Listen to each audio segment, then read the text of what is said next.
el orden jerárquico de aplicación de las normas. Es decir, ¿a qué norma voy primero para aplicarla en el Ecuador? 1, la Constitución. 2, los tratados y convenios internacionales. Así que aquí no hay una oposición o contradicción entre el uno y el otro. El constituyente de Montecristi estableció claramente que el orden jerárquico de aplicación de las normas en este país es 1, la Constitución, 2, los tratados internacionales. ¿Saben? Se acabó. No hay punto de contradicción. Ahora, respecto a este tema del registro. A ver, lo que yo propongo, a diferencia de lo que piensa Pilar, ahí tenemos una discrepancia de que debe haber una licencia, yo simplemente pido que haya un deber de los medios sea registrarse ante el Consejo Nacional de Comunicación e Información, para lo cual deberán acreditar su código de ética y su defensor del público, que actuará de manera independiente, designado exclusivamente para esta tarea. Yo hablo de registro mínimo y respondiéndonos una pregunta básica. ¿Cuántos habrán? ¿Cuántas personas habrán? ¿Habrán unas 140 personas? ¿150? Vamos a hacer una apuesta.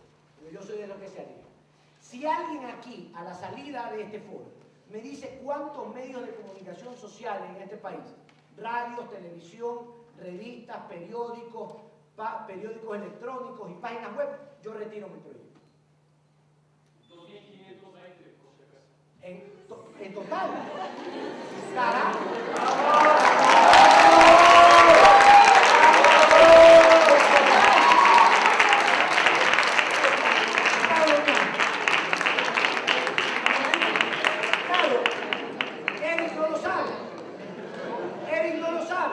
Yo pregunto, ¿alguien aquí lo sabe?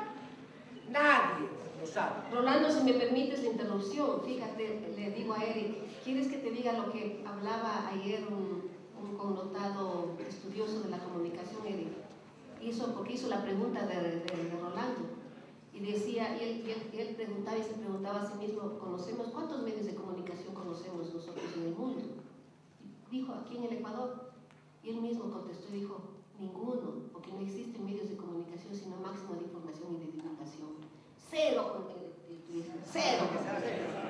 Bueno, pero más allá de la broma, que es un cuestionamiento serio, yo creo que sí.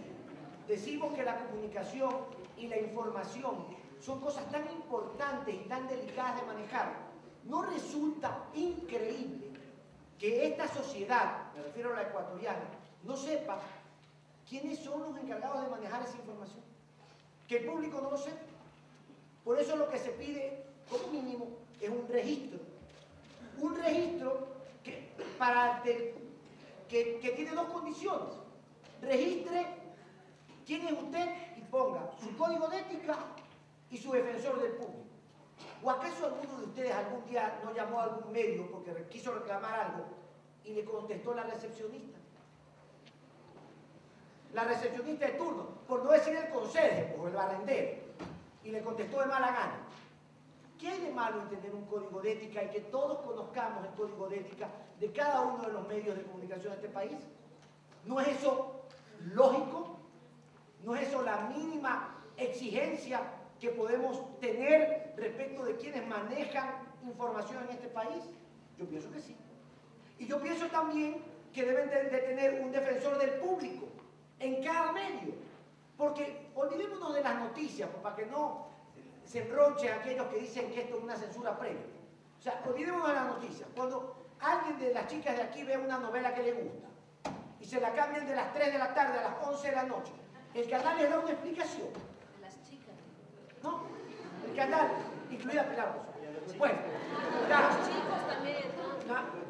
Bueno, y a los que nos gusta X programación, nos dan una explicación de por qué dan por qué hacen ese cambio.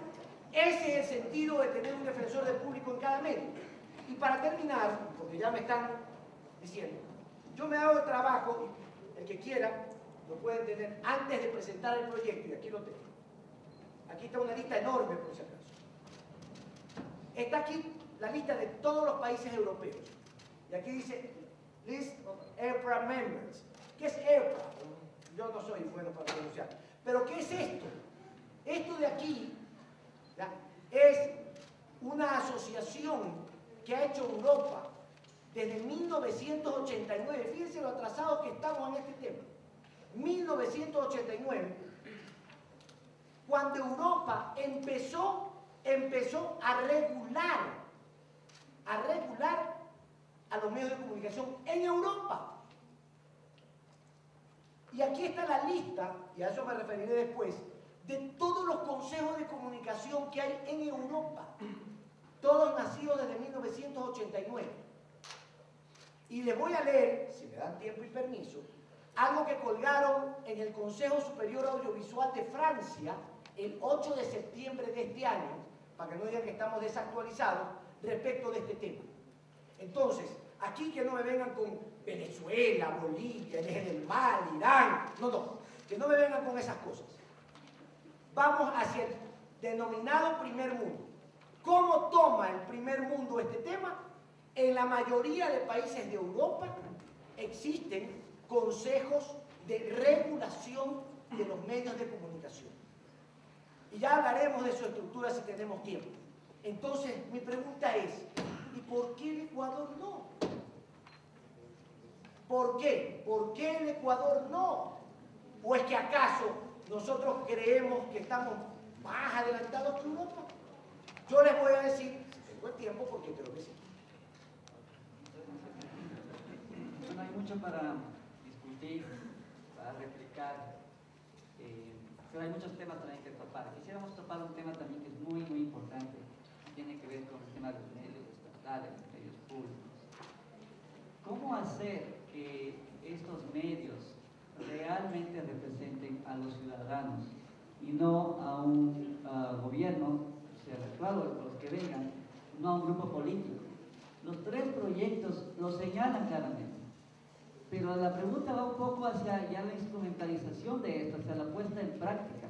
¿Cómo no quedarnos en la parte declarativa que dice que los medios no deben responder al gobierno de turno, en varios de los proyectos? ¿Y cómo hacer que en efecto esto se cumpla y que cuando yo prenda una televisora pública o compre un periódico público, conozca que esa información me representa a mí y no, o a los ciudadanos, y no a un sector político o no al gobierno que está en turno? Ahora sí, Pilar. Esto es sumamente trascendente, que tiene que ver además con el hecho de que se plantea también ya desde la Constitución la distribución en equidad y en igualdad de condiciones para la existencia de medios públicos, privados y comunitarios. Esto ha sido objeto de muchas divergencias, porque hay ciertos sectores que dicen que ¿cómo puede haber tantos medios públicos? Por lo tanto, esa distribución debería ser inequitativa, en definitiva, favoreciendo a los medios privados. ¿Qué significa esto? Debemos entender primero el significado de lo público. Aquí hay una confusión entre estatal y lo público. Si nosotros hacemos una semejanza o una relación entre el Estado igual gobierno, ¿no es cierto?, o el Estado, sociedad civil o sociedad en su conjunto. Y generalmente a lo que nosotros vamos desde siempre cuando decimos Estado es hacer la analogía entre el Estado y el gobierno, porque en efecto así es. El gobierno en definitiva es nuestro mandatario y nos representa a nombre del pueblo, en definitiva es el que representa al Estado. Por lo tanto, ahí sí son como sinónimos, Estado igual gobierno. Muy bien. Sin embargo, lo público implica, un medio público significa que somos nosotros, la sociedad, los propietarios de los medios. Y por lo tanto, ¿cómo se logra esa practicidad que nos está diciendo Paul? No que quede solamente en el verso de que los medios públicos significan tal y tal y tal cosa. Es en la estructura y en la conformación y quién organiza los medios públicos. Y se estaría planteando, al menos es lo que hemos luchado nosotros, estamos planteando la necesidad de que exista una coordinadora de medios públicos, como el objeto de que realmente el Estado cumpla además el mandato de ser el garante del cumplimiento del ejercicio de los derechos constitucionales. Por lo tanto, el Estado, léase, el gobierno, no tiene por qué tener ningún medio de comunicación. Ninguno, porque se convierte en elemento propagandístico. Pero sí debe tener espacios, y eso regulados mediante reglamento, con el objeto de que pueda difundir la información que requiera desde el nivel central del gobierno, los niveles seccionales o regionales, ahora